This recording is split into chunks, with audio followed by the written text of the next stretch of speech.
पटाखे बजाते हैं जो उनको नहीं बजाने चाहिए, क्योंकि कोई बड़ा या कोई बुढ़ा बुजुर्ग नमाज पढ़ रहा हो, इबादत कर रहा हो, तो उसको डिस्टर्ब होगा और अल्लाह ताला इस चीज का सख्त गुनाह देते हैं। माशाल्लाह। आप में से इंटेलिजेंट कौन है? मैं आप सब हो।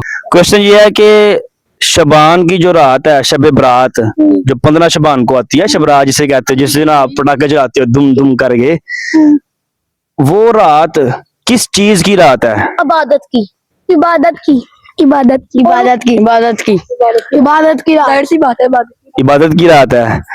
तो बच्चे क्या करते हैं? इबादत पटाखे चलाते हैं, पटाखे बजाते हैं जो उनको नहीं बजाने चाहिए, क्योंकि कोई बड़ा या कोई बुढ़ा बुजुर्ग नमाज पढ़ रहा हो, इबादत कर रहा हो, तो उसको डिस्टर्ब होगा और अल्लाह ताला इस चीज का सख्त गुनाह देते हैं। माशाल्लाह, इसने सबसे इंटेलिजेंट बच्चा ये है। मैसेज आज की वीडियो का क्या है कि हमें ये काम नहीं करना। आखिर में सब्सक्राइब